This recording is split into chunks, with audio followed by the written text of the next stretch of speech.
आरती स्वामी निरंजन रघुनाथ, आरती स्वामी निरंजन रघुनाथ.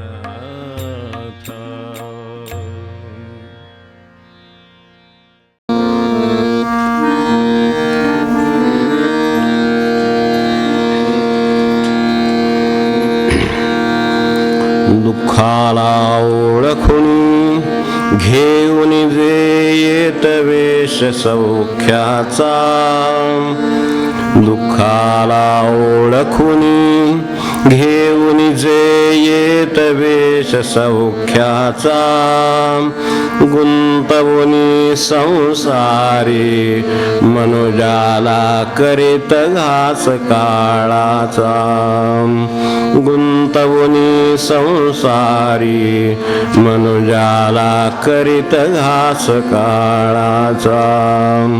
हे जाणून रघुनाथा दत्त प्रभूनानन्य जे शरण, हे जाणून रघुनाथा दत्त प्रभूनानन्य जे शरण, स्वामी निरंजनात्या तीव्र तपस्ये सही करू नमन, स्वामी निरंजनात्या तीव्र तपस्ये सही करू नमन.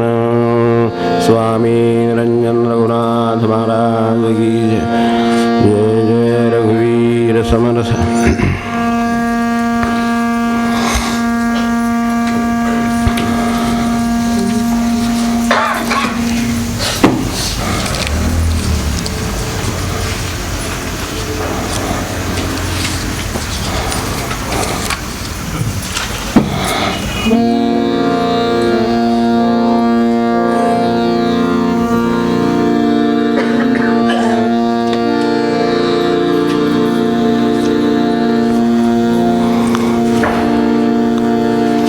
श्री कृपेनं निरंजन संकीर्तनाचा आज आपण 10वा भाग बघतो.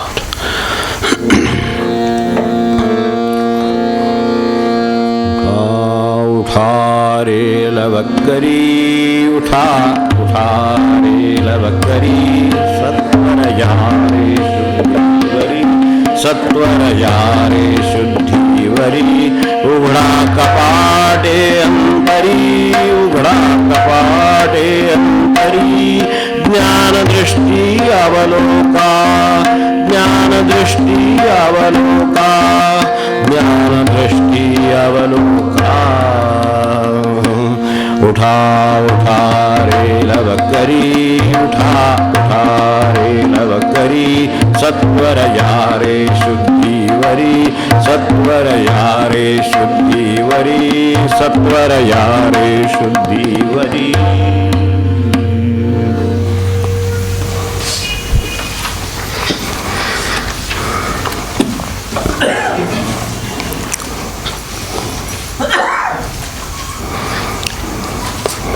आपल्याला शुद्धी किंवा बेशुद्धी, सत्वर या रे शुद्धीवरी म्हटलं म्हणून ही अपरिचित नाही.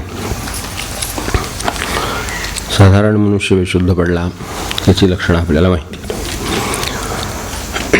डोळे उघडत नाही, हालचाल करीत नाही, काय ओळखत नाही, आठवत नाही, असं आपण साधारणपणे समजतो. त्याप्रमाणे तसे वागतोही. एखाद्याला समजा उदाहरण म्हणून एखाद्याला वृद्धपणा आला, म्हातारपण येतं, कुठेतरी धडपडतात. आपणही तेच होणार. म्हणजे असं काय मानायचं कारण नाही की कोणाला काहीतरी म्हणतंय त्याचा आपल्याशी काही संबंध नाही, तर असं काही नाही. तेव्हा कुठेतरी धडपडतात. ते धडपडतात म्हणून म्हटलं त्यावरनं मला एक आठवण झाली म्हणून सांगतो की मला ज्यावेळेला हा पहिल्यांदा शब्द अभ्यास म्हणून गेला तेव्हा मला त्याच्याविषयी थोडी गंमत वाटली किंवा शंका आली ही धड असताना पडतात त्या व्युत्पत्तीविषयी मला पहिल्यापासून एक उत्सुकता आहे, तर त्यामुळे मी शोधत असतो. आपणही शोधत असाल. ते धड पडतात, ते धड असताना कसे काय पडतात? धड जर मनुष्य आहे तर त्याला खड्डा दिसेल, पडतो म्हणजे काहीतरी कारण असेल ना, खड्डा दिसेल. काय पायरी, कुवत कळेल, म्हणजे धडपडेल कशात हे सांगता येत नाही, पण तरी सुद्धा अगदी शारीरिक धडपडणं करत गृहीत धरलं तरी सुद्धा त्याला कुवत कळेल, उगाच कुठेतरी जाणार नाही. मग तो कसा पडेल, म्हणजे धड असून कसा पडेल? पण मग अनुभवाने त्याची व्युत्पत्ती अधिक कळली, धडपडण्याची व्युत्पत्ती पण पाहिली. तिचाही काही फार मोठा अर्थ लागतो संस्कृत दृष्ट्या सुद्धा नाही. अगदी मूळ जिथे काही धातू आहेत दृश्य वगैरे, पण त्याच्याशी काही फारसं जमत नाही असं त्यांनी लिहिलेलंच आहे. पण अनुभव बरोबर आहे धडपडणं हा, की धड जरी मनुष्य असला तरी प्रपंचाच्या मयसभेत तो पडला की धड पडतो. एवढा लक्षात आलं. एकंदरीत ही मयसभा आहे, प्रपंच हीच मयसभा आहे. हे मोकळ्या जागी भिंत, आणि भिंत म्हणून जपून जावं तर मोकळी जागा, कोरडी जागा, पाणी कोरडं म्हणून जावं तर पाणी, पाणी म्हणून अगदी काय असेल ते धोतर शर्ट काय आपले पॅन्ट काय जे घातलं असेल काय जार ते आवरून जावं. तर तिथं पाय खड्ड्यात पडतो, जमिनीवर पडतो, पुन्हा धडपडायला असंच. तेव्हा हे धडपडणं आहे ते धड असताना प्रपंचात धडपडणं अनुभवायला येतं. हे असंच आहे ते की भिंत आहे असं वाटतं म्हणून सावधानतेनं जावं तर सरळ हॉल असतो. म्हणजे त्या काळात ते मयसभेचं वर्णन आपल्याला माहिती आहे. ते मग प्रपंचात असं होतं, विश्वास टाकतो ते फाशी पडतो वगैरे टाकतो विश्वासच राहतो, ते फाशी पडायला होतं. दिसताना ते असं वाटतं की मोकळं मैदान आहे, पण जाऊन भिंतीला धडकायला होतं. असं ते मयसभेचं वर्णन आहे. तर तसं हे हळूहळू आपल्याकडे ते विभाग असत नाहीत का मोठमोठे, बांधकाम विभाग, काय ते साबामवी आपला आभारी आहे वगैरे असेल कुणी असली आहे त्याचं काही नाही. ते काही वेळेला ते तिचे बोर्ड लिहितात की पुढे स्पीड ब्रेकर आहे वगैरे. तो कदाचित बोर्ड जुना असतो असा आणि वेळेला होतो. ते पुढे स्पीड ब्रेकर आहे म्हणून अगदी हळूहळू आपण पुढे स्पीड उकडा आणखीन दणका बसायला नको, काहीतरी जायचं इकडे धडपडून गाडीचं. म्हणून जर जावं तर बराच वेळ झाला, मैलभर गेलं तरी सुद्धा कुठे स्पीड ब्रेकर लागतच नाही. नंतर कळतं हे रस्ते नंतर झाले त्यावेळेस स्पीड ब्रेकर काढलेत, बोर्ड बसलायचे. आता सरकारी काम आहे म्हणल्यावर होणार असं, त्याचं काय एवढं हे नाही. पण एकंदरीत प्रपंचाच्या मयसभेमध्ये असं होतं. तर त्यात अडाणी मनुष्य धडपडतो याबद्दल नवल नाही. आपल्या जे काही चाललंय संकीर्तन त्याच्याशी संबंधितच आहे. पण शुद्धीवर यायचं आहे म्हणून हा बेशुद्धीचा प्रश्न आहे. बेशुद्धीत धडपड तर यात अडाणी मनुष्य आहे, असमंजस आहे, त्याला अनुभव नाही जगाचा, असं सगळं आहे. तर ठीक आहे, तो धडपडला. पण ही जी मयसभा आहे ती अत्यंत धुरंधर आणि शहाणी गणले जाणारे जे धड आहेत त्यांना सुद्धा धडपडायला लावते. हे आपण बाहेर सुद्धा व्यवहारात पाहतो. आपली तर अवस्था बोबा खिडावंगीसारखी आहे. ती मयसभा पंतप्रधानांना सुद्धा माती चारते आपण पाहिलेलं आहे. ही गोष्ट खरी आहे. दूर संचार करणाऱ्यांना सुद्धा कोठडीत संचार करायला होते. काय ते काय मयसभाच आहे ती म्हटल्यानंतर ते काय धडपडायला लागेल कोणाला काय. ज्यांच्या नावानं आणि गर्जनाने आणि प्रत्यक्ष कृतीने सुद्धा क्षेपणास्त्रांना थरकाप पडावा सुटावा अशी अवस्था होती. जुनी गोष्ट आपल्याला आठवत असेल, त्यांना सुद्धा तुरुंगात गवत कापायला लागलं. शेवटी ही मयसभा आहे. तेव्हा ते मग वृद्ध मनुष्य असेल तर वृद्धपणी धडपडला, धड असून पडला तर त्यात नवल आहे असं काही म्हणता येणार नाही. तर असं कुणीतरी धडपडतं, डोक्याला मार लागतो, बेशुद्ध होतं, ॲडमिट होतं, फोनाफोनी बघायला माणसं भेटून जाणारे, बघून जाणारे. तर अशा वृद्ध माणसाला जसे सगळीकडेच घडणारी गोष्ट आहे. बघायला माणसं आली. काही जण असे ह्यांना आले नाहीत पहिल्यांदा की आता कितीतरी वेळा हे ॲडमिट झाले, दर वेळा काय काय त्यात सुद्धा इतके अनुभव असतात प्रकारचे, देवळा काय जायचं, त्याला आधी नको जायला म्हणजे लक्षात आलं म्हणून थांबले होते. पण अजूनही ते बेशुद्ध आहेत वगैरे असं कळल्यावर आपण गेलो नाही असं व्हायला नको म्हणून काही गेलेले वगैरे असं सगळे बघायला यायला लागले. रोजचं बुलेटिन तब्येतीचं येतच असतं. अजून शुद्धीवर आलेली नाही. आपला बेशुद्धीशी संबंध आहे, शुद्धीशी संबंध आहे, तर अजून शुद्धीवर नाहीत. एके दिवशी मग मात्र जरा पापण्या वगैरे खाल्ले, डोळे उघडले, बुलेटिन आलं बाहेर. हा नाही हो, उघडले डोळे, शुद्धीवर आले. तो पत्नी बघायला समोर, मुलगा खेपा घालतायत हिकतून जाऊन, डोळे उघडले, ओळख नाही, डोळ्यामध्ये ओळख नाही. आपण म्हणतो ना डोळ्यात ओळख असते, तर तिथे कळतं. तर डोळ्यात काही ओळखीचे भाव नाहीत. ज्या अर्थी ओळखीचे भाव नाहीत त्या अर्थी मनुष्य शुद्धीवर नाही. बरोबर. तेव्हा दरम्यान काय झालं होतं की हे बरेच दिवस आता हे चाललेलं आहे, बेशुद्ध आहेत, ओळखत नाहीत, इतकं सगळं कळल्यामुळे तर एखाद्या वेळेला काही खरं नाही असं वाटून ज्यांचं त्यांच्याशी अगदी भांडण होतं, म्हणजे आपले ते नातेवाईक असतात, जवळचे नातेवाईक वगैरे, बांधावरचे, कागदावरचे विशेषतः, तर असे जे नातेवाईक, ते एक जुने नातेवाईक म्हणले आपण सगळं विसरून जावं, आपलं आपण एकदा जाऊन यावं, शेवटी असं आहे, जाऊ दे असं म्हणून ते त्या मुलाला सुद्धा बाहेर त्यांना बघितल्यावर असं वाटलं, अरे बापरे हे कसं काय आले, म्हणून आयुष्यात पाऊल टाकणार नाही वगैरे, ते सगळं आधी झालेलंच असतं. तर त्यानुसार सगळं झालेलं होतं. ते कसे काय आले, त्या असू देत, आपलं हात घेऊन जावं. त्यांना घेऊन गेले. ते वृद्धग्रस्तांकडे पाहिलं तर त्यांच्यात कशी इतरांची ओळख, पत्नी मुलगा कोणाची अजून दिसत नव्हती. हे ग्रस्त आल्यानंतर त्यांच्या अंगात आता काय त्राण असेल, बेशुद्ध पडलेला मनुष्य खरं सांगायचं इतके दिवस असतोय, पण तशातही या ग्रस्थांना पाहिल्यावर त्यांनी मान फिरवली. ते न बोलता बाहेर आले. अर्थात मुलगा बाहेर आल्यावर पुढला बहुतेक शुद्धीवर येणार आले.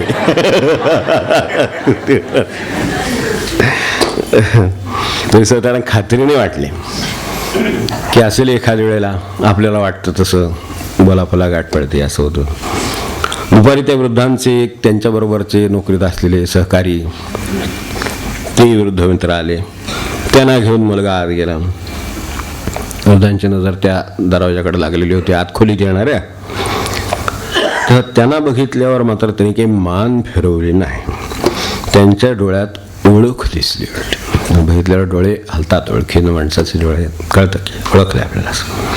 तेव्हा माननी फिरवली, ओळखही दाखवली. तेव्हा मात्र मुलाला सकाळचा जो अंदाज होता तो बरोबर आहे अशी खात्री वाटायला लागली. तरीसुद्धा त्यानं त्या ग्रस्थांना विचारलं की थोडी प्रगती वाटते, शुद्धीवर आली तसं वाटतंय, आम्हाला आजचा दिवस प्रगती वाटते, तुम्हाला काय वाटतं? आता ते मोठे होते घरातले, वडिलांचे मित्र म्हटल्यानंतर ते म्हणाले, आहे नक्की प्रगती आहे, ते शुद्धीवर येत चालले आहेत, ते येणार. मुलगा म्हणाले, इतकं तुम्ही खात्रीनं सांगता? हो म्हणाले, की दर महिन्याला त्यांची पेन्शन मी आणून देतो.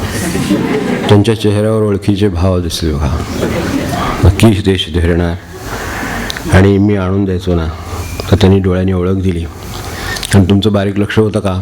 नंतर मी काय केलं, तुम्ही त्यांना नंतर खून केली अशी तर तुमचं लक्ष होतं का? मुलाचं सुद्धा लक्ष नव्हतं. एवढं त्यांचं लक्ष, ते मित्र होते त्यांचे, ते त्यांना चांगले ओळखत असणार. त्यामुळे ते म्हणले, तुझं लक्ष होतं का? त्यांच्या बोटाकडं ते बोटानं असं असं सहीची खूण करत होते. पेन्शन हो, ते फॉर्मवर सही करायचे त्या काळातली गोष्ट. तेव्हा ते नक्की शुद्धीवर आलेले आहे आणि पुढे येणार. आपल्या शुद्धीवर येण्याच्या ज्या कल्पना आहेत त्याचं स्वरूप काय आहे आणि आपण खात्री कशावरून करतो? तर आपली खात्री, वाटेकरी, माणकोर नातेवाईक वगैरे आले, त्यांना राग आला, कळला, त्यांनी मान फिरवली म्हणजे शुद्धीवर आहे. उठा उठा रे लवकरी, सत्वर यावे शुद्धीवर ये का. पेन्शन आणून देणारा मित्र भेटला, तो कळला, खुणेनं कावेना त्यातला भेद कळला. सकाळी आलेला भांडणारा नातेवाईक कळला, ज्याचं जमत नाही तो मनुष्य कळला, मान फिरवली. आणि जो हे पेन्शन आणून देतो तो कळला, त्याची ओळख दिसली डोळ्यात, माननी फिरवली. त्या दोघांच्या मधला भेद कळला. तेव्हा सत्वर यारे शुद्धीवरी, उठा उठा रे लवकरी, उठा उठा रे लवकरी, सत्वर यारे शुद्धीवरी, सत्वर यारे शुद्धीवरी, सत्वर यारे शुद्धीवरी. तेव्हा माणसाला दोन शत्रू मित्र यातला भेद कळायला लागला, आपला परका कळायला लागला. आपल्याला अडचणीत आणणारा, आपल्याला अडचणीत मदत करणारा कळायला लागला. त्याच्याप्रमाणे त्याला प्रतिक्रिया देता यायला लागल्या. द्वेष्टा मनुष्य आल्यावर खेद झाला, मान फिरवली. मित्र आल्यावर आनंद झाला, डोळ्यात ओळख दिसली. याला आपण शुद्धीवर येणं असं व्यावहारिकदृष्ट्या वर्षानुवर्ष आजही सहजपणे समजतं. त्याचा सारांश काय, आपण आत्ता जे पाहिलं याचा सारांश हा अनुभवाचा विषय आहे, अगदी कोणी घेऊ शकतो हा. तर याचा सारांश काय, पण तर मीपणा कळायला लागला, स्वार्थ कळायला लागला, माणसांच्यातला भेद करता यायला लागला, आपलं परक जाणता यायला लागलं, करता यायला लागलं. म्हणजे ज्याला आपण व्यवहार म्हणतो, कळणं म्हणतो, ते जमलं की त्याला आपण शुद्धीवर येणं समजतो. ही विचार करण्यासारखी गोष्ट आहे खरं सांगायचं तर. आणि ती शुद्धी हे जर या जन्माचं सार असेल, ज्यासाठी सत्वर यावे शुद्धीवरी म्हणतायत, ते जर हे जन्माचं मनुष्य जन्माचं सार असेल, तर नरदेहाचं सार, अर्थ आणि महत्त्व आपल्याला कळलं आहे असं म्हणता येईल का? आपल्याला सारही कळेल नाही, अर्थही कळेल नाही आणि महत्त्वही कळेल नाही. हे मनुष्य जन्माचं सार नव्हे शुद्धीवर येणे. अगदी बरोबर याच्याच बरोबरीनं ज्यांचं आपण हे गोपाळी पाहतो, मागे एकदा 4 ओळी गडबडीनं म्हटल्या होत्या, त्यातले 1-2 ओळी आपल्या आठवणीत असतील तर पहा. आता कशासाठी खेद, जनी उरला नाही भेद. आता कशासाठी खेद, जनी उरला नाही भेद. आता कशासाठी खेद, जनी उरला नाही भेद. अवघा एकची चित्सिंधू, कोणा बंधू कोणा निंदू. अवघा एकची चित्सिंधू, कोणा बंधू कोणा निंदू. आता कशासाठी खेद, जनी उरला नाही भेद. जनात भेद उरला की खेद होतो असं त्यांचं म्हणणं आहे. माणसात भेदबुद्धी राहिली, आपलं परक करायची सवय झाली, तर त्याला खेदाला सामोरं जावं लागतं असं त्यांचं म्हणणं आहे. आणि स्वतःचा अनुभव असा आहे की मला आता खेद वाटत नाही. आता कशासाठी खेद, जनी उरला नाही भेद. अवघा एकची चित्सिंधू, कोणा वंदू कोणा निंदू. ते जे भाव आले मनामध्ये, हा हवा हा नको, हा यावा हा येऊ नये, हे जे काय सगळं झालं हे कशातून झालं? हे मूळ जे भेद केले, जे स्वार्थावर आधारलेले होते, माझ्या सुखावर आधारलेले होते. आणि आपण निंदास्तुती कळायला लागल्यावर आणि करायला लागल्यावर शुद्धीवर आला समजतो. ह्याच्यामधला फरक आपल्या लक्षात आला तर आपल्याला काय वाटचाल करायची आहे ती समोर येईल. हे व्हायचं कारण काय, तर याचं कारण भ्रम. एक आपण दोन्ही बघू. आणि माणसाच्या देहाचं ते सार्थक किंवा अर्थ, मग अशी म्हटलं तसं सार नव्हे असं स्पष्ट आपल्याला म्हणायचं आहे. ते का नव्हे, तर मीपणा किंवा स्वार्थपरायण असं म्हणू आपण. स्वार्थपरायणता, स्वार्थाची जाणीव सातत्याने, ती स्वार्थाची जाणीव सातत्याने 80 85 90 वर्ष झाली तरी तितकीच कायम आहे. म्हणूनच ओळख भेद दाखवला. त्या जाणीवेने भेद दाखवला. तो आजही भेद दिसतो, व्यवहारात दिसतो, वयाप्रमाणे दिसतो, कुठेही पाहिलं तर तो दिसतो. ही स्वार्थपरायणता इतर योनीमध्ये सुद्धा आहे म्हणून माणसाचं ते सार नव्हे. तेवढ्या मीपणा, तेवढी स्वार्थपरायणता, साधून घेण्याची वृत्ती ही इतर योनीमध्ये सुद्धा आहे. मग त्याला माणूस कशाला व्हायला पाहिजे? ती जर त्यातच आहे तेव्हा आम्हाला माणसं कशाला व्हायला पाहिजे? तुम्ही पहा की बशीत दूध घालून मांजराला ठेव, तर बशीत दूध जो घालेल त्याच्या पायाशी ते घोटाळतं. तुमचं स्वार्थपरायणता आणखीन काय असते? ते बशीत दूध घालतं, त्याच्याबरोबर पायात घोटाळतं. पोळीचे तुकडे टाकत असतं तर कुत्रं त्याच्या पायाशी घोटाळतं, पायाशी बसतं. आणि तेच जे मांजराला काठी उगारतं त्याच्यावर मांजर सुद्धा गुरगुरतं. आता हे आपल्याला काही करता येत नाही, इतकं त्राण गेलं म्हणून. आता त्याच्या आधी काय केलं असेल कळतं आपल्याला. जर समजा अशा ठिकाणी त्राण गलित गात्र झाल्यानंतर सुद्धा मान फिरवता येते, त्याचा अर्थ ज्या वेळेला अंगात रग असेल त्यावेळेला काय केला असेल ह्याची कल्पना आपण करू शकू का नाही? कोण आहे काय याच्याशी काही संबंध नाही. आपण असू, काय फरक पडणार आहे? शेवटी जे मनुष्याचा स्वभाव म्हणून, मन म्हणून कळायचं आहे, जे फरक म्हणून कळायचं आहे ते सारखंच राहणार. मग मी तो विशेषतः पाहिलंय की मांजरं गुरगुरतात, जर काठी उगारते तर गुरगुरतात. शेपटी पिरगळी गेली, चुकून काय झालं, असं काय करायला गेलं तर गुरगुरतात आणि त्यांची ताकद कमी पडते. पण आपण पाहिला असेल तर शेपटी फुललेली असते. तो राग मी बारकाईने पाहिला असेल, त्यांच्या लक्षात असेल, मी पाहिलं आहे की असं झालं तर शेपटी फुललेली असते. ती रागाने ते काय आहे की त्याची ताकद कमी पडते, आपल्यावर आक्रमण करण्याची त्याची ताकद कमी आहे म्हणून तो राग या मार्गाने व्यक्त होतो. म्हणजे त्याचा स्वार्थ साधला नाही, त्याचा जो राग आहे त्या दूध घालणाऱ्याला नाही काही, हे ह्याच्या वाट्याला हे आहे. हा भेद ते करतं, त्याला आम्ही माणूस कशाला व्हायला पाहिजे? त्यावेळी सुधारायला असतो तरी चाललाच. तर तेच जर आम्ही करणार सुद्धा आम्हाला मनुष्यजन्माचं सार कळलं नाही असं जे म्हटलं मगाशी, ते आपल्याला खरं आहे की खोटं आहे ठरवायला हे उपयोगी पडेल. त्यामुळं भूक, स्वार्थ, भेद, राग हे प्राण्यांना सुद्धा कळतात. म्हणून सत्वर या रे शुद्धीवरी हे एवढ्यावर भागत नाही. सत्वर या रे शुद्धीवरी, शुद्धी वेगळी आहे. सत्वर या रे शुद्धीवरी, उघडा कपाटे अंतरी, उघडा कपाटे अंतरी, ज्ञानदृष्टी अवलोका, ज्ञानदृष्टी अवलोका, ज्ञानदृष्टी अवलोका. आता इथे ज्ञानदृष्टी नाही. ज्यांनी कदाचित दूध घातलं असेल त्यालाच कदाचित आज जर काठी उगाराची वेळ आली असेल किंवा तोच जर रागवत असेल तर तोच आहे हे मांजर जाणत नाही. मनुष्य जाणू शकतो, जाणतो तसं म्हणते. ज्ञानदृष्टी उघडा, ती उघडली असेल तर ओळखता येईल की ज्याने आज ही, ज्या गुरुनी मला काय ते यश दिलं त्याच गुरुनी मला अपयश दिलं असं आपल्याला गुरूंच्याकडे पाहता येतं का? ज्या गुरुनी मनासारखं केलं त्याच गुरुनी आज मनासारखं केलं नाही. कारण असेल ते गुरु पाहतील काय करायचं ते. पण त्यांच्यात अभेद वाटतो का मला?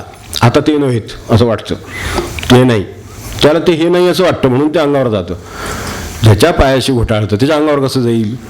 तर त्याला त्याचा जो भेद आहे तो केवळ स्वार्थावर आधारलेला आहे. मनुष्याला ज्ञानदृष्टी आहे म्हणून तो अभेद करू शकतो.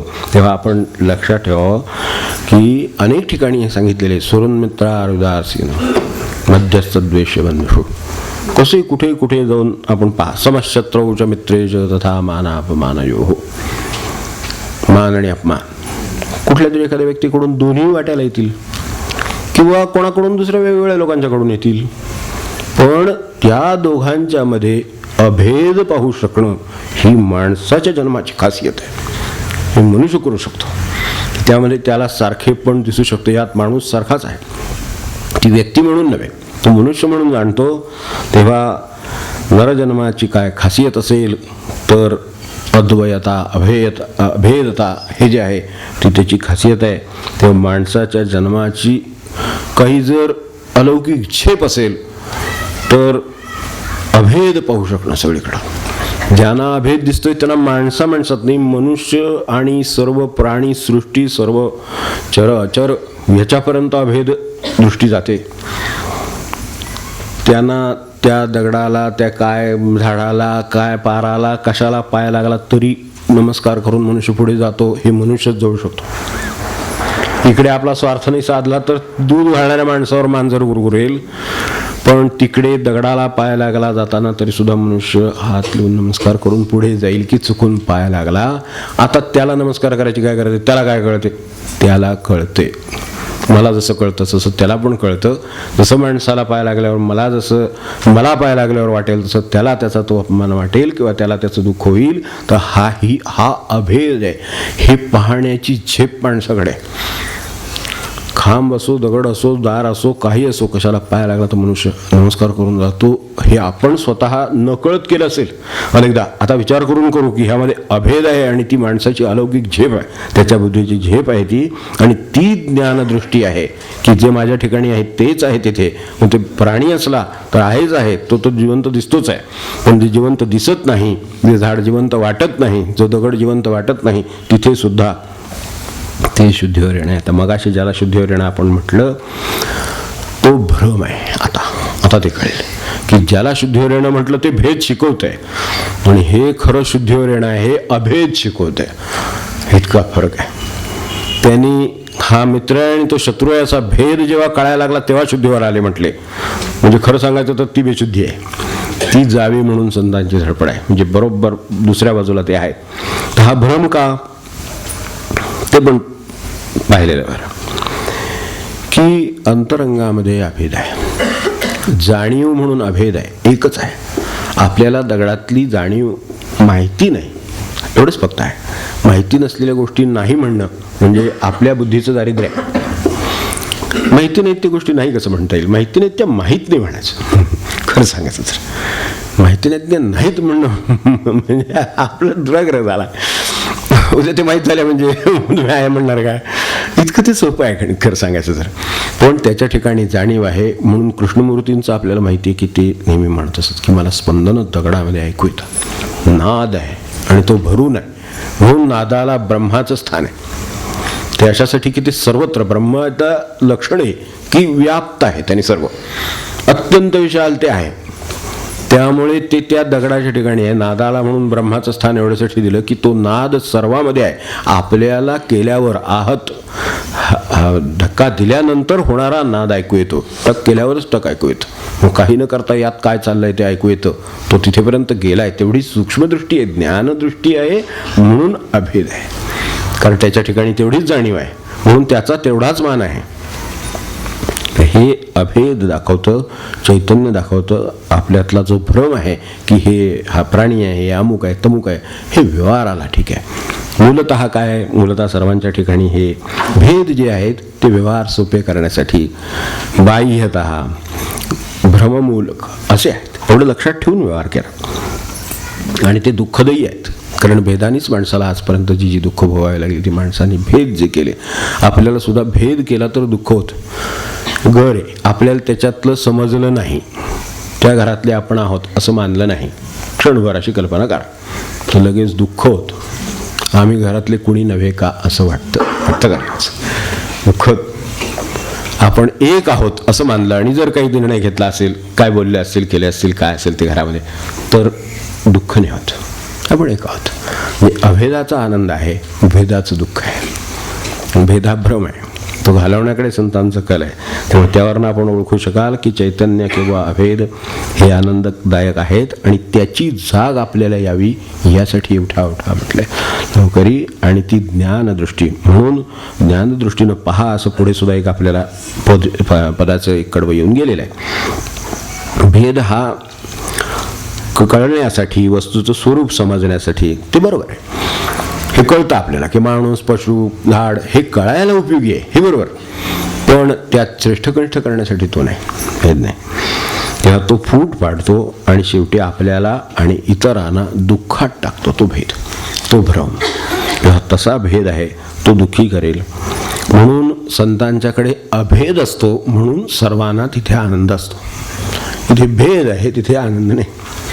म्हणून मनुष्य रमत नाही. इथे भेद नाही, इथे सर्वच जवळचे आहेत, सर्वच आप्त आहेत, सर्वच एक आहेत असं मानलं जातं. तिथे माणसाला लगेच आनंद होतो, चित्ताला शांतता राहते, दुःख नाही.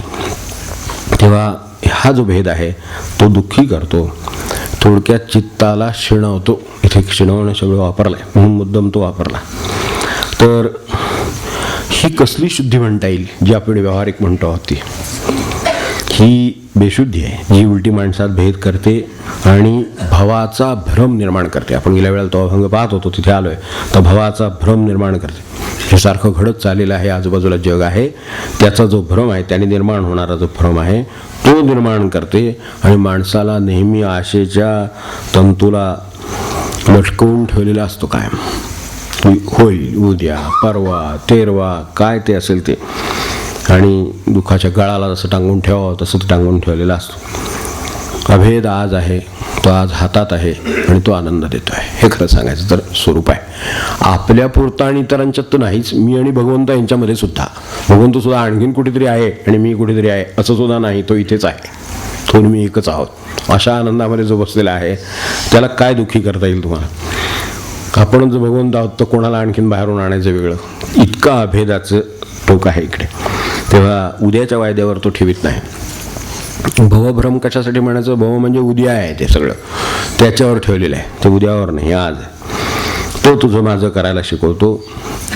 हा भेद आहे हा, आणि तोच दुसराही तेच करतो आणि दोघंही शिणून जातात. आता मगाशी जे आपण पाहिलं, आता कशासाठी भेद? खेद. मनी उरला नाही भेद. ती किती बरोबर आहे. मला माणसांच्यात भेद दिसत नाही म्हणून मला खेद होत नाही. ते एकच आहेत. निसर्गदत्तांना विचारलं, की पापी मनुष्य बघितला तर तुम्हाला काय वाटतं? काय नाही म्हणले, मी तो एकच आहे आणि पाप मीच केले असं वाटतं मला. बाप, भेद नाही, परिणाम असतील त्यामध्ये सुद्धा मी आहे असं मला वाटतं. इतका अभेद आहे. जे पुण्यवान आत्म्याकडे आहे तेच त्याच्याकडे बघताना मला वाटतं. पत्त्याना अभेद आहे. आता कशासाठी खेद, जनी उरला नाही भेद. ह्याच्या शेवटी काय म्हणले ते आपण बघितलं ना गेल्या वेळेला. ते एकदा परत वाक्य बघा की आता त्याचा अर्थ वेगळा आहे. आता कशासाठी खेद, जनी उरला नाही भेद. आता कशासाठी खेद, जनी उरला नाही भेद. ब्रह्मरूप चराचर, ब्रह्मरूप नारी नर. ब्रह्मरूप चराचर, ब्रह्मरूप नारी नर. भवभ्रम गेला क्षीण, भवभ्रम गेला क्षीण. अद्वयरूप निरंजन, भवभ्रम गेला क्षीण. अद्वयरूप निरंजन, भवभ्रम गेला क्षीण. भवाच्या भ्रमात सापडलो असतो आणि भेदाच्या याच्यात सापडलो असतो, क्षीण आहे म्हणून मनुष्य शिणलेला आहे. वा काय चित्तामध्ये शिणलेलं आहे. मी आहे, तू आहे, तू आहे, तो आहे, हे सगळे हे भ्रमाने सगळं गोंधळ झाला. म्हणून हे जर आहे तर सावध व्हायला, किंवा इथे जे म्हटलं धन्य नरदेहा आलो, तर ते काय आहे?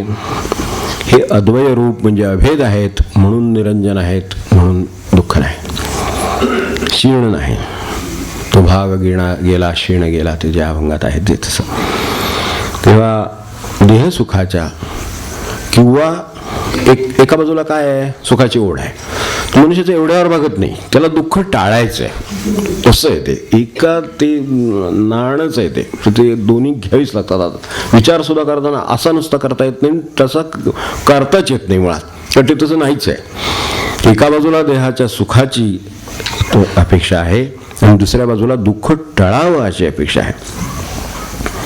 मग हे जे दोन आहेत, आणि बघू फार तर की काय आता पोटाचा स्वार्थ आहे. मग अशी आपण प्राण्यांचं उदाहरण म्हणून पाहिलं तर पोटाचा स्वार्थ आहे.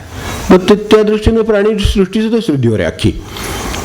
झाडं पेढं सुद्धा अगदी साधा विचार केला तर त्यांच्या पोटा पाण्याची तरतूद तेच करतात. पाऊस पडतो, ती मुळं किती लांब खाली पाणी शोधत जात असतात. कधीतरी झाड निघतं पडतं, काढायची वेळ येते, त्यावेळेला कळतं की हे त्याच्या पोटा पाण्यासाठी कुठे गेलं होतं. तो बिल्डिंगच्या खाली सुद्धा गेलेलं असतं दुसऱ्या.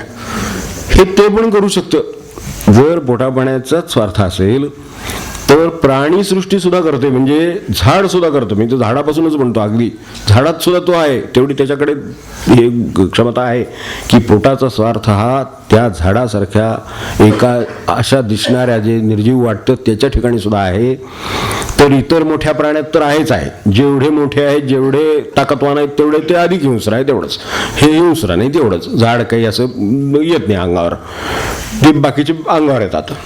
एकटा सापडला तर सिंहन वाघ सोडणार नाही आपल्याला, म्हणून तो भीती वाटते एवढी. सगळीकडे पिंजरे लावून काय काय काय करत असतात, आणि पिंजरे चुकवून ते दुसरीकडे जातात. हे धरले तर ते आपले अचूकपणे नंतर मग हजर व्हावं पोलिसांनी, तसं ते दुसरीकडे जातात आणि इकडे पिंजरे. तर असं होतं, मिळतात काही वेळेला, तसं नाहीच नाही, पण ते त्यांच्याकडे पण आहे. म्हणजे पोटाचा स्वार्थ, देहाचं सुखाची अपेक्षा आणि दुःख टाळण्याची सारखी धडपड, ही जी सगळं आहे, हे सगळं त्यांच्याकडे पण आहे.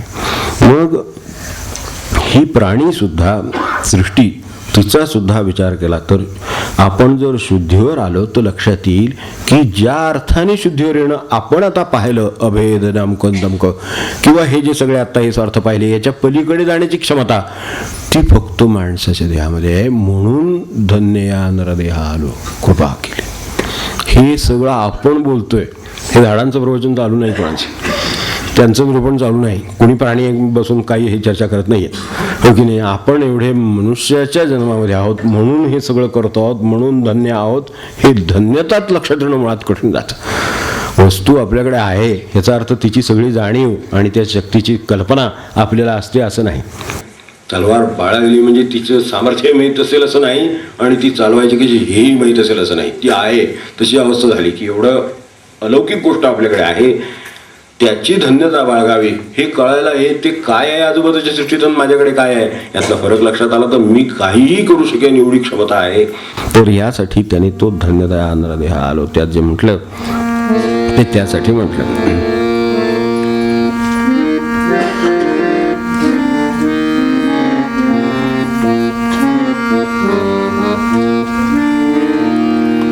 आणि कळलं त्यांच्याकडून, म्हणून ज्यांच्याकडून कळलं त्यांच्यामुळे हे आहे जीवनात, नाही तर कळलंच नसतं. सद्गुरूच्या योगे ठाई, सद्गुरूच्या योगे ठाई, पडला निज ठेवा रे. सद्गुरूच्या योगे ठाई, पडला निज ठेवा रे. धन्य या नरदेहालो, कृपा केली देवा रे. धन्य या नरदेहालो, कृपा केली देवा रे. सद्गुरूच्या योगे ठाई, सद्गुरूच्या योगे ठाई, पडला निज ठेवा रे. सद्गुरूच्या योगे ठाई, पडला निज ठेवा रे. धन्य या नरदेहालो, कृपा केली देवा रे. धन्य या नरदेहालो, कृपा केली देवा रे. कृपा केली देवा रे. याची काय गरज नक्की, आणि आपण कोणत्या स्थितीमध्ये आहोत, तसं फरक लक्षात आला की निज ठेवा आपलं आत्मस्वरूप, ज्याच्या ठिकाणी आपण म्हटलं की भेद वगैरे नाहीत, अभेद पाहायला माणसाला केवढी विचारशक्ती वापरली. आज तुम्ही कल्पना केली, ते एक झाड, एक दगड, एक आपण आत्ता बोललो, हे सगळं यायला ज्ञानदृष्टी नको कधी. ती असली तर हे अभेद कळणार नाही, तर हे सगळं जर भेदाचं दिसतं ते समोर, ते बघायला दृष्टी पुरते. आपल्याला ज्ञानदृष्टी आहे म्हणून फरक केला, नाही तर नुसतं डोळे उघडा म्हणलं तरी मनुष्य जागा होतो, तिथं काय विशेष नाही. तर डोळे उघड्यावर दिसतं, पण डोळे उघडल्यावर दिसतं ज्ञानदृष्टीने जे दिसतं ती माणसाची खासियत. त्याला हे कळतं की अरे हे झाड आहे, मला तहान लागली तशी झाडाला तहान लागली. आपल्याकडे ते पुजाऱ्यांचे आहे ना महाराजांचं, याच्यामध्ये इंदोरचे तिकडचे ते गोष्ट आहे ना, तसं की दुपारच्या वेळेला ते बाहेर तिथं गप्पा मारत बसले, कडाक्याचा उन्हाळा होता वगैरे, आपल्याला ते माहिती आहे. तर ते दुपारच्या वेळेला ह्यांच्याबरोबर बोलत बसलेले असताना मध्येच त्यांना ते उकाडा सहन झाला नाही. त्यावेळेला ती काही वेळ नव्हे, आपलं शास्त्रबिस्त्र काय असेल ते असो, पण त्याने सरळ उठून गेले, कळशी ताज्या पाण्याची त्या विहिरीवर भरली आणि इकडे रामाला आणून डोक्यावर होती. ह्यांना वाटले हे काय प्रकार आहे. असं तर काही ते बाकी सोळं ते आमकन तमकन त्या पूजेच्या वेळा ते सगळं झालेलं आहे, पण इकडे बाहेर काहिली होती आपली. ते म्हणले रामाला काय होत असेल हे कोण जाणू शकतो. ते खरे पुजारी, कारण देव त्यांचा आहे, तसं ते आहेत तसे ते आहे. यथा देहे तथा देवे. त्यामुळं मला काहिली होते तर तिकडे रामालाही काहिली होते. त्यामुळं गार पाण्याची विहिरीची गागर काढून रामाला वाहिलेली आहे. आता हे करणाराच करू शकेल आणि जाणणाराच जाणू शकेल, पण दोघांना एक नक्की लागेल, ज्ञानदृष्टी. म्हणून उघडा द्या धन्य या नरदेहा. म्हणून यात धन्यता आहे की मी जाणू शकतो की अरे झाडाला तहान लागली तर मुळाशी पाणी होतं, तर ते शांत होतं. बघता आपण किती वेळा पानं मरगळलेली असतात आणि मुळाशी घागर ओतली, एक तासाभरानं जाऊन पाहावं, 2 तासांनी जाऊन पाहावं, ती पानं सुद्धा तरारलेली असतात. पुस्त जाऊन पाणी शांत होतं. आपल्याला जितकं चटकन 2 घोट पाणी गेलं की बरं वाटतं, एकदम शांत होतं मनुष्य. किती रखरखीत ह्याच्यातनं आलेला असू दे. तर हे जे आहे ते त्याला पण आहे. हा जो अभेद आहे ते जाणण्यासाठी जी दृष्टी लागते ती माणसाकडे आहे. म्हणून मी धन्य आहे की या देहामध्ये मी आलो आणि हे मला कळलं. नुसतं येऊन उपयोग काय, येऊन तर काय जग आलंय सगळं, 100 कोटी 125 कोटी आहेत आपले नुसते, बाकीचे अजून 700 बिलियन काय ते आलेले आता इतके आहेत.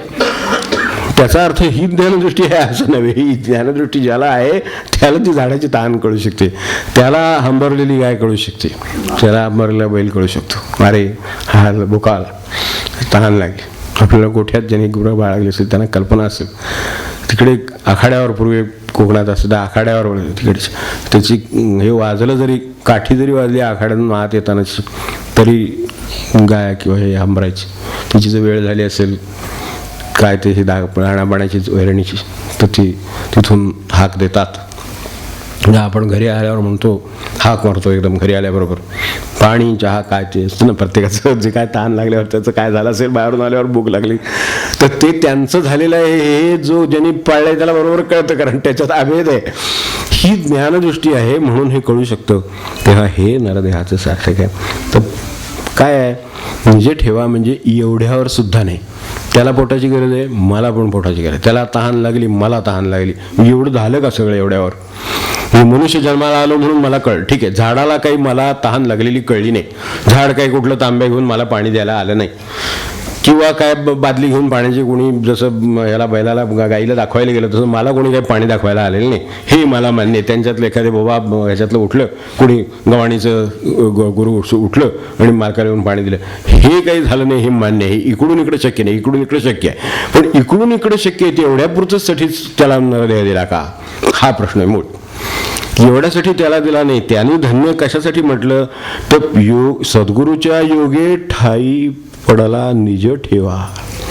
माझ्या हाती पडलं, मला दिसलं की माझं खरं स्वरूप काय ते तर कळलंच, तो प्रश्नच नाही. ते वाटेत एखादं जसं पायरी लागावी तशी लागली की अरे माझ्यासारखी ही तहान आहे, माझ्यासारखी ही भूक आहे, हे मला झाडाचं त्या प्राण्याचं सगळ्याचं कळलं. हे एक टप्पा झाला. पण त्याच्या पुढे मी ज्याच्यासाठी जन्माला ते हे नव्हे, हे तर केलंच, हे करायलाच हवं आहे, कारण तेवढी तर क्षमता त्यांच्यात पण आहे. त्यांना सुद्धा तहानभूक आहे, फक्त त्यांना माझी तहानभूक कळत नाही. मी नरदेहात आल्यामुळे मला त्यांची तहानभूक कळते. 1-2 पायरी मी वर मान्य. मी एवढ्यासाठीच काय त्याचं कौतुक आहे, धन्य नरदेहा आलो तेवढ्यासाठी आहे का? तेवढ्यासाठी नाही. मला ठाई पडाला सद्गुरूच्या योगे ठाई पडाला निज ठेवा हे सापडला, डिस्कवर्ड. त्यात म्हटलं ठाई पडला जुना शब्द आहे, मागे मी मागच्या वेळेस बोललो होतो की ठाई पडणं म्हणजे दिसणं, आढळणं, सापडणं, हाती मिळणं असं म्हणजे ते ठाई पडणं आहे. तर ते तो पशु तो माझ्यासारखाच तोही पोटाचा गुलाम आहे, कष्टाचा गुलाम आहे. तो बरोबर, त्यात काही विशेष करतोय असं वाटायचं कारण नाही. हे सांगण्यासाठी मी सांगितलं. एक टप्पा आपण वर आहोत, त्यामुळे फक्त एवढंच कळतं की त्याला तहान लागली. पण मला तहान लागते, मी तहानेचा गुलाम आहे, मी भुकेचा गुलाम आहे, ही गोष्ट खरी आहे. तो जसा आहे तसा मी पण आहे. झाड बावून जाईल, मी जर समजा मला जर काही अन्न पाणी नाही मिळालं तर मी निष्प्राण होऊन पडेन. बरोबर हेच होणार ना. ते झाड मरगळून राहील, पडेल एखाद वेळेला. जर वेल बिल असेल तर खाली कोसळते, आपण बघितलं असेल. की वेली पडतात अक्षरशः खाली, कारण आधार नाही, आता आतून काही अन्नपाणी राहिलं नाही, ते आटत गेलं तर त्या पडतात. तसा मनुष्य निष्प्राण होईल. म्हणजे एवढ्यावर काम झालं नाही, त्याच्यासाठी आपण नाही आलो, त्याचे आपण गुलाम आहोत या पोटाचे त्या पाण्याचे, म्हणून हे होतं. हे त्यांचं पण आहे, आपलं पण आहे. त्यासाठी लागणाऱ्या कष्टांचे ते पण गुलाम आहेत, म्हणून ते बैल राबतायत, म्हणून ते प्राणी पळतायत इकडून तिकडे. तर त्याच्यात आम्ही सुद्धा तेच असू, आणि जर तेच करीत असू तर आम्ही काही नरदेहाचं वेगळं काही केलेलं नाही. तेव्हा आम्ही गुरूंचे नव्हेत खऱ्या अर्थाने. पडाला ठाई निज ठेवा रे तर आहोत, नाहीतर त्यात काही फार मोठं विशेष करतो असं वाटायचं कारण नाही. जर अन्न पाण्याची मी तरतूद करीत असेन तर त्यांच्यापेक्षा अधिक फॅकल्टीज माझ्या चांगल्या आहेत, म्हणून मी प्लॅनिंग न करतो. त्यांना प्लॅनिंग नाही. उद्यासाठी काही बैल एखादा आपला चारा बाजूला काढून ठेवला वगैरे, वर्षभराची तरतूद काय भरून ठेवलं वगैरे असली त्याच्याकडे नाही. हे बरोबर आहे. आता आपल्या फॅकल्टीज मोठ्या आहेत, अधिक वरची ग्रेड आहे, त्यामुळे अधिक कळतं, म्हणून मग ते साठवून ठेवलं. तर 2 महिने पुरेल, 6 महिने पुरेल, उद्या होईल काय ते करून ठेवतो. उद्या सुद्धा अगदी कुकरमध्ये भरून ठेवलेलं आहे, उद्या फक्त ऑन ते झालं काय कुकर लावा. इतकीपर्यंत तरतूद करता येईल एवढी माणसाकडे क्षमता आहे. हे बरोबर, हे माणूस म्हणून आहे, हे बरोबर आहे. पण ते जे काय करावं लागतं ते करावं लागतं, ते त्याला पण करावं लागतं. तर तेच आहे, तर तो त्याचा गुलाम आहे. यात आपण उद्याची तरतूद केली, परवाची केली, तेरवाची केली, म्हणजे मी नरदेहात आल्याचं आता सार्थक झालं असं अजिबात समजायचं कारण नाही. पशुसुद्धा गुलाम असतात, ते सुद्धा ही ओझी वाहतात, पोटाची पाण्याची ओझी वाहतात. त्याबद्दल आपल्याला शिकायचं असेल तर छोटीशी गोष्ट सांगतो, माहितीची आहे, फक्त ती मी वेगवेगळ्या अँगलने वेगवेगळ्या वेळा पाहतो, त्यावेळेला मला त्यात वेगवेगळे अर्थ दिसतात. इसापकडून मी नेहमी शिकत असतो, अनेक मंडळींच्याकडनं झेनकडून शिकतो, तसं इसापकडून पण शिकतो. आपल्याला माहिती असेल की गावामध्ये म्हातारा मनुष्य होता, त्याचं ते गाढव होतं आणि त्याला घेऊन कुरणात तो चरायला गेला. आता त्या काळात आपल्याला माहिती आहे की असे जसे टोळधाडी येत तशा पद्धतीचे जवळपासच्या ह्याचे शत्रू येत, त्याला हे बळी पडत, काय असेल ते सगळं हे घेऊन जात, लोकांना मारून जात, असं होत असे. तेव्हा चरायला सोडल्यानंतर हा म्हातारा मनुष्य तिथे बसला होता, त्याचं ते गाढव आहे, तर तेही चरतंय, हा बाजूला बसलाय. अशा वेळेला म्हाताऱ्याला आपल्या गावावर हे शत्रूचा हल्ला होतोय ह्याची चाहूल लागली. टापा, आरडाओरडा. त्याबरोबर हे जे ओझ्याचं गाढव आहे म्हाताऱ्याचं, तर म्हातारा मनुष्य होता, त्यामुळे तो काही प्रतिकार करू शकणार नाही, त्याला माहीत होतं. अशा वेळेला काय करायचं, ते मनुष्य आहे, पळून जाणं त्याला माहिती होतं. एक तर प्रतिकार करेल तर पळून जाईल, तर पळून जाणं शक्य आहे तेवढंच तो करू शकतो. तेव्हा आता घाला आलेला आहे म्हणून त्यानं पळून जायचं ठरवलं. तेव्हा पळून जाता जाता आपलं गाढव आहे, त्यामुळे त्याला सावध करावं. हिसाब आहे, आपल्याला काम नाही, हे हिसाबच करू शकतो. तेव्हा हिसाबने पुढे म्हटलंय की त्याने त्या गाढवाला सावध केला, अरे हल्ला येतोय तर पळ, मी निघालो तूही पळ. आपण त्यांच्या तावडीत जर सापडलो तर आपली काही धडगत नाही. तेव्हा शत्रूच्या तावडीत सापडू, गाढवावर काही परिणाम झाला नाही. त्यांनी असं लिहिलं हिसाबने की ते शांतपणे चरत राहिलं. मग तू म्हणाला, अरे शत्रूचा हल्ला, मरशील, मी निघालो, आता नाही थांबत, तू पळ. त्याने एवढंच विचारलं, ते काय करतील, म्हणजे शत्रू आले तुम्ही म्हणता, ते काय करतील, ते मारतील का? ते म्हणले, काय तुला मारतील असं काय वाटत नाही का? तुला मलाच मारतील, तुला नाही मारतील असं वाटत. माणसाला धोका माणसाचा जास्त, तर तुला काय मारतील असं वाटत नाही. बरं, मग काय करतील, ओझं जास्त लागतील का आणखीन? त्याचा कन्सर्न एवढ्याशीच आहे फक्त, मला ते म्हणायचं, ओझं जास्त लागतील का? म्हातारा प्रामाणिक होता, तो म्हणाला ते नाही जास्त लागणार, कारण आधीच मी ते तेवढं लादलेलं आहे तुझ्यावर, त्यामुळे आणखीन लागतील असं काय मला वाटत नाही, मी लादतोच आहे, ते लागतील. म्हणलं, ओझी वाहणं तर मला रोजच आहे, तर तुम्ही कशाला पळू? शत्रू आलाय ठीक आहे, तुम्ही पळायचं तर पळा, मी काही पळत नाही. तेव्हा मला काय पळायचं कारण नाही, कारण मला काही फरक पडत नाही. ते काय मला मारणार नाहीत, ओझं लादणार, तुम्ही लादता, ते लागतील. धन्यात फरक पडला म्हणून मला काय फरक पडतो म्हणलं. बारीक विचार करीत राहावा आपण की मला काय याच्यामुळे फरक पडतो, त्यामुळे मी याचा विचार कशाला करावा. हे हिसाबच्या गोष्टीतलं गाढव आहे, त्यामुळे ते जवळ असतं आपल्या नेहमी. त्याचं म्हणणं असतं ते नेहमी त्याच्या भाषेत सांगितलेलं असतं एवढं आहे. ते मला तर असं वाटतं की हिसाबचं गाढव आहे म्हणून त्याला एवढं तरी कळतं.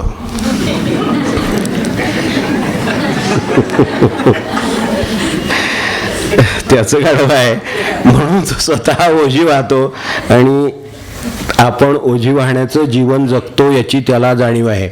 काटे हिसाबचं गाढव आहे. आपण ओझीच वाहण्याचं जीवन जगतो आहोत. तर आपण क्षणभर असा विचार करावा की आपण जगतो ते आणखीन किती वेगळं आहे. वेगळं असेल, मी नाही म्हणत नाही, पण किती वेगळं आहे आता थोडा विचार करायलाच पाहिजे की त्याच्यात ते गाढवांचं एवढं कळते. तर मी जीवन जे जगतो ते त्याच्यापेक्षा किती वेगळं आहे. काही जणांना नोकरीचे, काय पोस्टचे म्हणा, काय प्रमोशनचे म्हणा, त्यांच्या पगाराचे म्हणा, पर्स काय अमकं तमकं खूप कौतुक असतं. तेव्हा धनी कुठला, तर याला काही फार किंमत आहे असं नाही. त्याच्या दृष्टीने कुठं काय किंमत आहे. नाही तरी ह्या मालकाने ओझं लादलं काय आणि त्या मालकाने ओझं लादलं काय.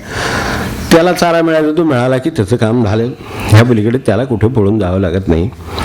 तेव्हा काय आहे आपण, तर बाबा काय मॅनेजर आहे का, काय GM आहे का, काय इन्चार्ज आहे का, लीडर आहे, CMD आहे का, MD आहे. आपण काय रागवू नका, पण अनेकदा आपल्या ऑफिसमध्ये आपण ही कॉमेंट ऐकली असेल.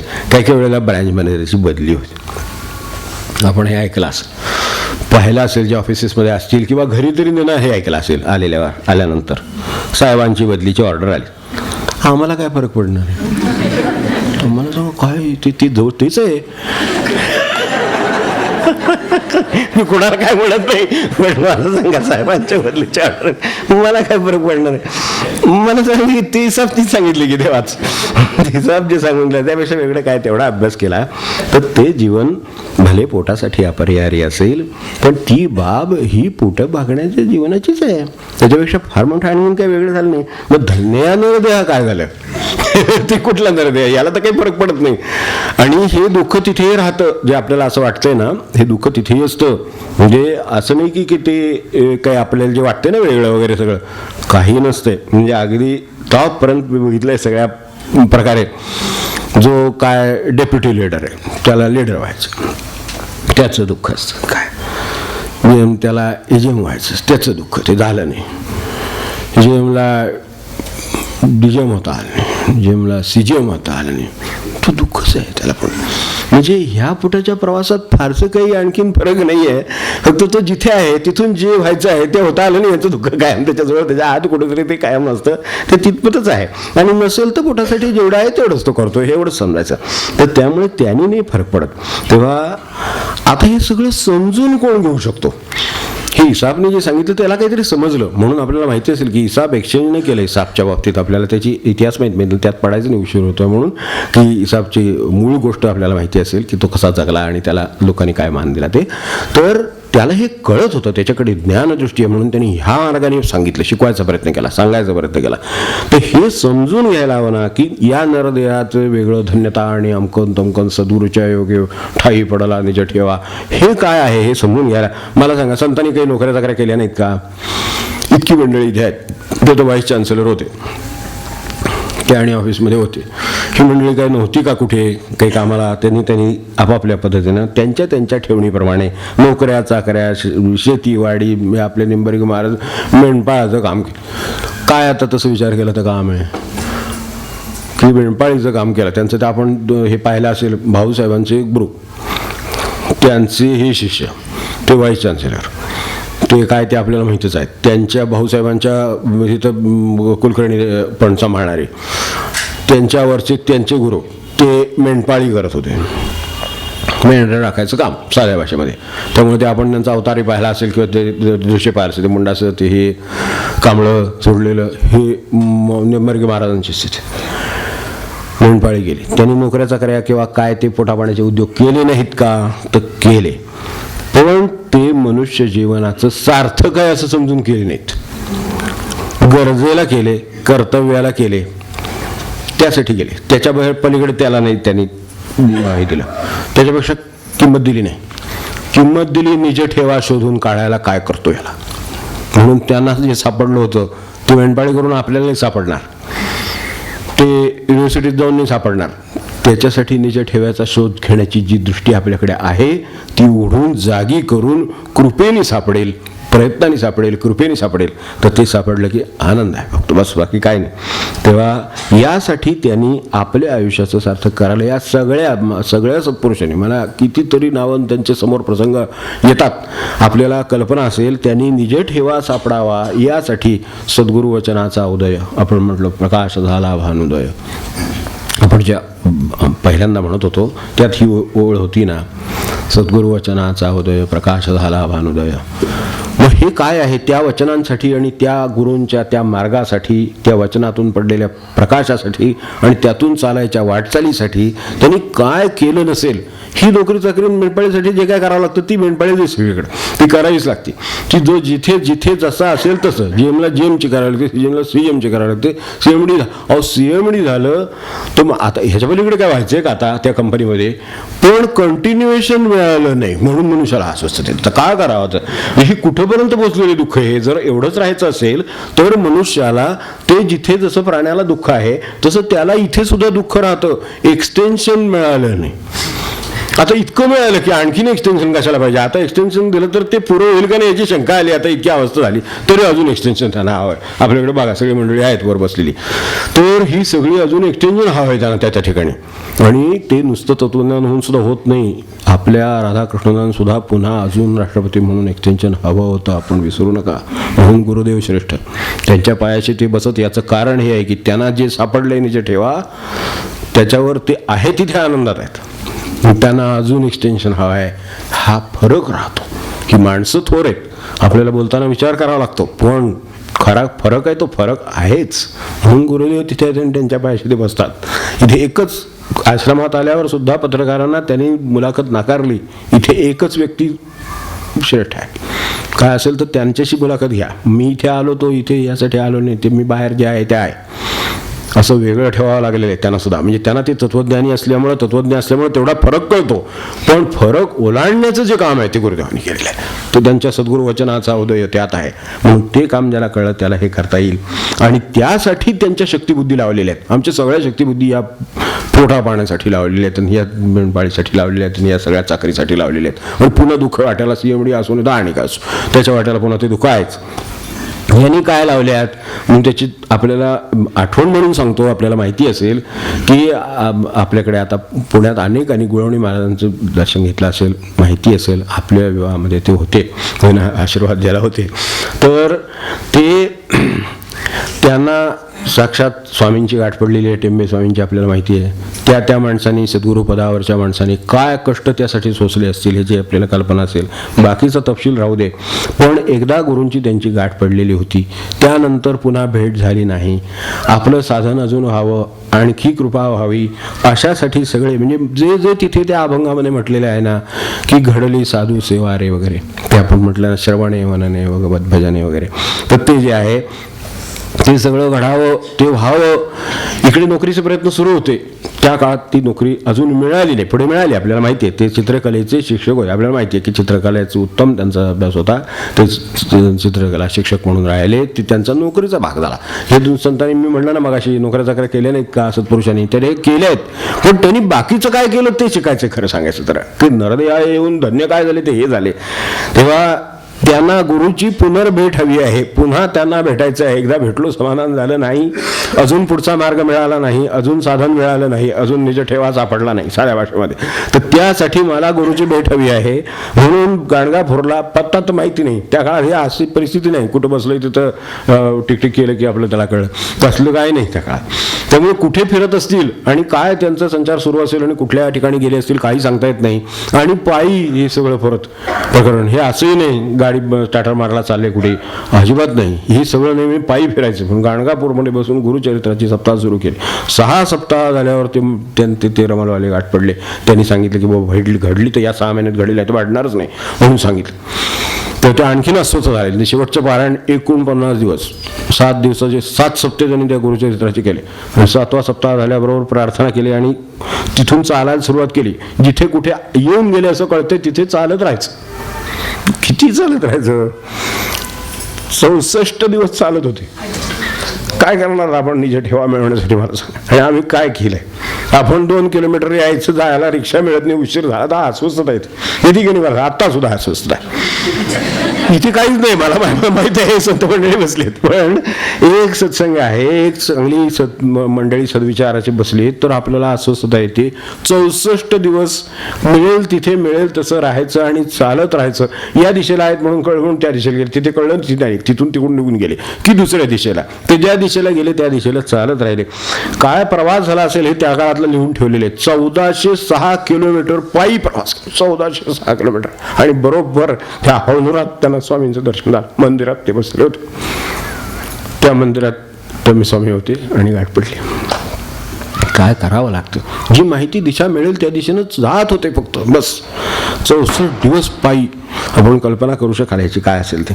तेव्हा या सगळ्यातून आपण इथे जे म्हटलं श्रवणे मनने भगवत भजने, तर तिथे गेल्यानंतर त्यांचा तसा एकांत होता. फक्त हेच होते म्हणून प्रवेश ठेवला होता त्याने, एवढंच. तर तिथे बसून काय केलं तर त्यांच्याकडून माणसाच्या अंतिम बंधनातून म्हणजे भवबंधनातून मुक्त करणाऱ्या ज्या विद्या आहेत त्या विद्या शिकून घेतल्या आणि गुरुसेवा शिकून करून घेतली. हे 2 गोष्टी दुर्लभ आहेत. गुरुसेवा मिळणं दुर्लभ आहे आणि ही विद्या मिळणं दुर्लभ आहे, जी बंधनातून मुक्त, भवबंधनातून मुक्त करते. बाकीच्या बंधनातून मुक्त करेल. तसं काय तुरुंगातून मनुष्य जामिनावर जाऊ सुटतो, ती गोष्टी वेगळी. पैसे भरले सुटतो, तेही सुटेल. जामिनाचे पैसे भरले सुटला मनुष्य, काय इकडे तिकडे काहीतरी करतात तेही सुटून जातात. तर कसंही ती सुटेल. भवबंधनातून कोण सोडविल? कायमचं ह्याच्यातून निज ठेवापर्यंत कोण दाखवून देईल आणि आनंदाचे गाठ कोण घालून देईल? तर त्यासाठी त्या भवबंधनातून मुक्त करणाऱ्या विद्या,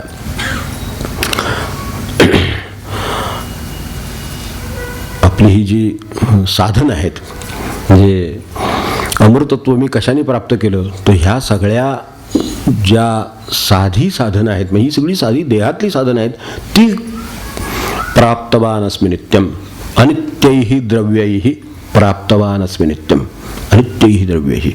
ही सगळी अनित्य सेवा आहे. तसा विचार केला तर त्यांची काय सेवा केली? ते 3 घरं भिक्षा मागत, त्यांच्या मागोमाग भिक्षेला जाणे. ते आले की त्याच्या भाग करीत. ते 8 घास, भाग नव्हे घास, 8 घास जेवायचं. 8 घास काढून ठेवीत आणि उरलेलं बाजूला ठेवीत. आज कठीण आहे. विचार कधी केला तरी लक्षात येते की ते काय करत असेल, स्वामींची पद्धत काय असेल ती. तेव्हा ते जे बाजूला काढून ठेवीत त्याच्याकडे बघत आपलं प्रार्थना मनाने, की स्वामींच्या समोर बोलायची हिंमत नव्हती. त्यातलं काही मिळालं तरी मिळालं, ते भिक्षेचं अन्न. त्यांनी त्याचे भाग केलेत. ते 8 भाग घेतील, त्यांच्या पद्धतीनं ते खाणार. तो जे बाकीचं जे राहिलेलं आहे 8 घास राहून जे राहिलेले अन्न ते खाणार नाही. त्याच्या पुढचं मला सांगा काय नियंत्रण असेल आणि काय शिकायला मिळत असेल. म्हणून ती सेवा आहे, घडली गुरुसेवा रे ते जे आहे ना ते तेवढंच. तेव्हा त्या 8 भागातलं जे राहिलेलं, आता 8 घासातलं जे राहिलेले घास ठेवलेले दगडावर आहेत, ते दगडावर ठेवलेले आहेत. आपल्याला काय काय लागतं, टेबल, डायनिंग टेबल, खुर्ची, वर फॅन चालू पाहिजे, लाईट, हवा, सगळं हो. काही नाही, दगडावर जे बाजूला ठेवलेले आहे ते फक्त खायचं आहे, तर ते मिळावं ह्यासाठी फक्त प्रार्थना. त्यांनी बघितलं की याची प्रार्थना काय आहे ते कळलं, सांगावं लागत नाही. ज्ञानदृष्टी उघडा रे कळतं. तर त्यामुळे त्यांनी त्यांना ती परवानगी दिली की हे तू का चाललं. तेव्हा ते तुंगभद्रेला तिथे स्नानाला जात. त्या स्नानाला बरोबर जायचं, ती आंघोळीला त्या ह्याच्यात उतरायचे नदीत, आपण पुढे जायचं आणि तिकडे थांबायचं. तीर्थस्नान झालं, गुरुनी तिकडे आंघोळ केली, इकडे याने हे तीर्थस्नान. तेव्हा ते पाणी अंगावर आले, बस झालं, आपलं काम झालं. अशी विद्या शिकले. आणि ते काय त्यांची छाटी लंगोटी असेल ती धुवून टाकायचं. ही गुरुसेवा त्यांची त्या काळातली.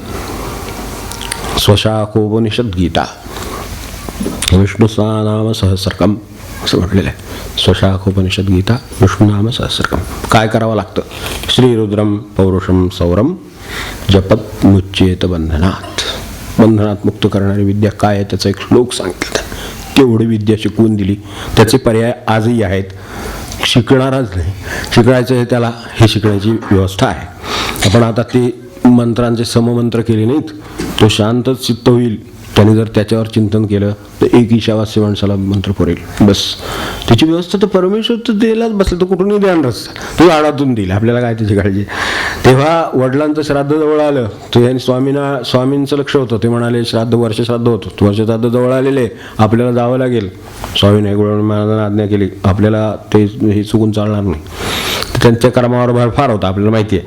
त्यामुळे ते म्हणले मला आता पुन्हा ही भेट कशी होणार. मी ट्रेन टाळायचा प्रयत्न केला. माझ्याजवळ सामान नाही, माझ्याजवळ पेटी नाही, सगळं मागून घेतलं.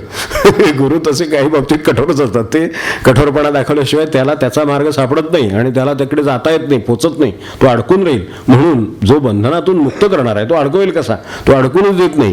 तर ते अडकून देत नाही म्हणून बाजूला ठेवतात. तर ते काही वेळेला हे आता गुरुसेवा दिली ना, झालेलं आहे काम. आता जायचं, ते मागून घेतलं सगळं पेटी, त्यात काय कमी पडलं, ती टोपी नव्हती ती दिली, ती मागून घेतली आणि आता जावा म्हणले. महाराजांनी ब्रह्मानंदांना नारळ रुपया देऊन सांगितलं नाही जा म्हणून. किती दिवस वेळ काढला ब्रह्मानंदांनी, खूप दिवस काढले इथं, सोडवं ना. ते देवाचं प्रेम आहे, तर त्यात ते अडकून देत नाही, जावा म्हणून जे पाठवून दिलं. तेव्हा विचारलं की आता पुन्हा आपलं दर्शन कसं होईल. मला अखंड दर्शन व्हावं अशी इच्छा आहे. बरोबर आहे, पण अखंड म्हणजे घेणाऱ्याची थोरवी आहे, सापडाला आणि जे ठेवा रे त्यालाच हे शक्य आहे वाटणं. तेव्हा ही नरदेहाची झेप काय आहे ही त्या क्षणी त्यांच्या एक आता विषय निघाला म्हणून त्यातलं सांगितलं, बाकी काही नाही, किंवा आपल्याला माहिती आहे. तर ते म्हणाले अखंड दर्शन, ते म्हणले अखंड दर्शन इच्छा चांगली आहे, ती इच्छा पूर्ण होईल म्हणले. म्हणून स्वतःकडे बोट केलं. म्हणून बोट केल्याबरोबर त्या क्षणी त्यांना दत्तप्रभूंचं दर्शन झालं. त्या क्षणात एक क्षण दर्शन झालं, बस पुन्हा होते तसे हे स्वामी समोर होते, ते स्वामी समोर होते. आता म्हणले हे अखंड लक्षात ठेवा, हे आपल्याला अखंड दर्शन होत जाईल. हे जे काही दर्शन झालं हे आता लक्षात ठेवा, ते तुमचं अखंड दर्शन. तेव्हा त्यांचा जन्मधन्य म्हणून त्याला इथे म्हटलेलं आहे, धन्य या नरदेहारो कृपा केली देवारे. धन्य या नरदेहारो कृपा केली देवारे. धन्य या नरदेहारो कृपा केली देवारे. योगे ठाई सद्गुरुच्या योगे ठाई पडला निज ठेवारे. सद्गुरुच्या योगे ठाई पडला निज ठेवारे. धन्य या नरदेहारो कृपा केली देवारे. धन्य या नरदेहारो कृपा केली देवारे. बहुजन्माचे सुकृत फळले, बहुजन्माचे सुकृत फळले, सापडला देह केव्हा रे. बहुजन्माचे सुकृत फळले, सापडला देह केव्हा रे. श्रवण मनने भगवत भजने, श्रवण मनने भगवत भजने, घडली साधू सेवा रे. श्रवण मनने भगवत भजने, घडली साधू सेवा रे. धन्य या नरदेहारो कृपा केली देवारे.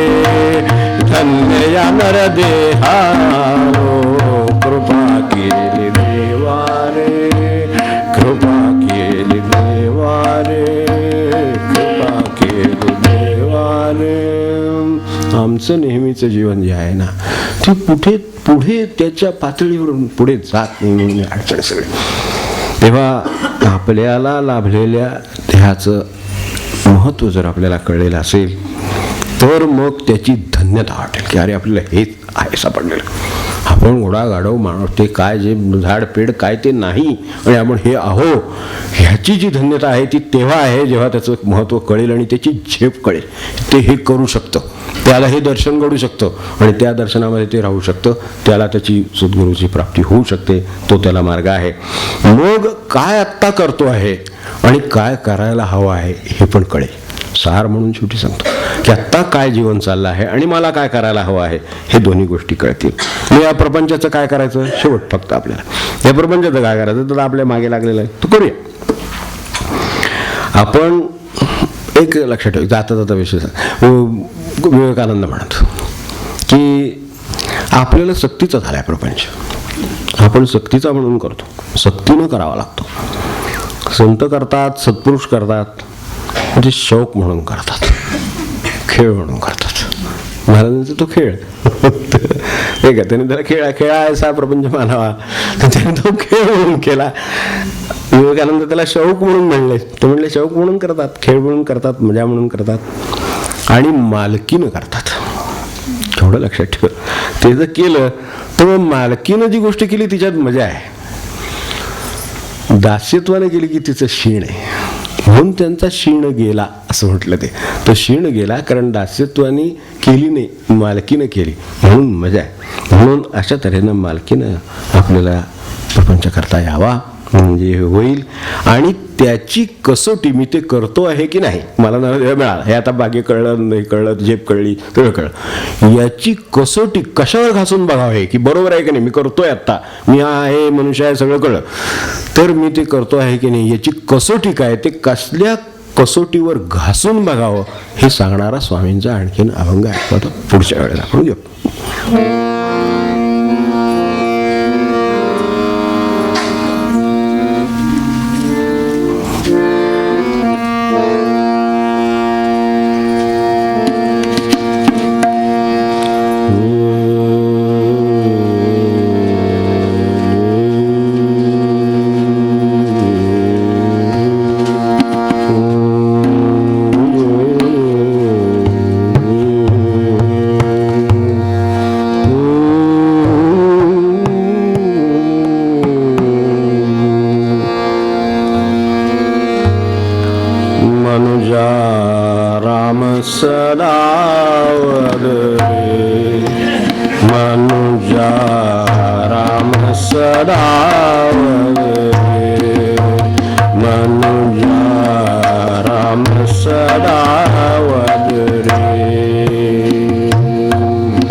भ्रमदायक जग सर्व ही मानून, भ्रमदायक जग सर्व ही मानून, माया आसरे,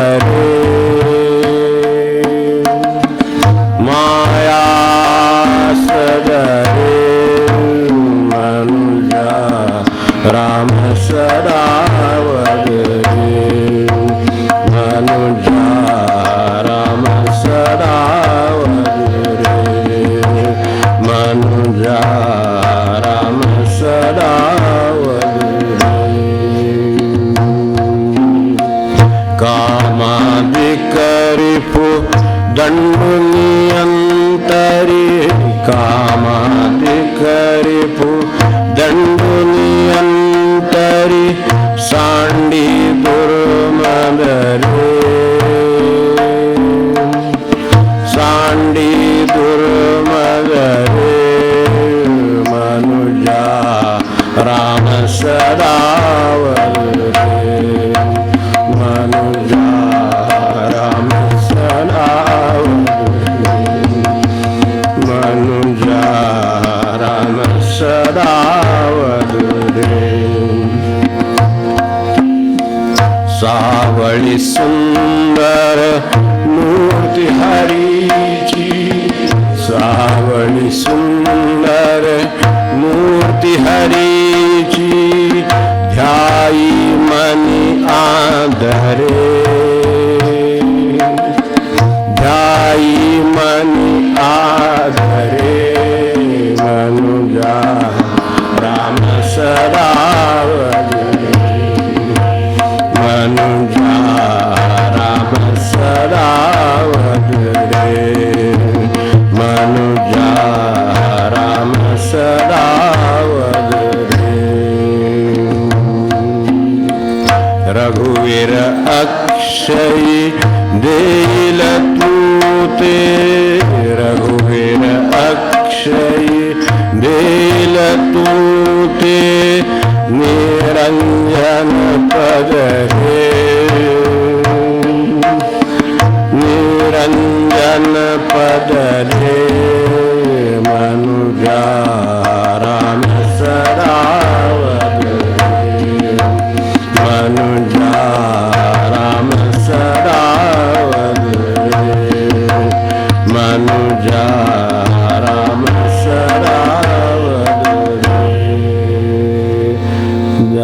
की जीवन स्मरण जय जय राम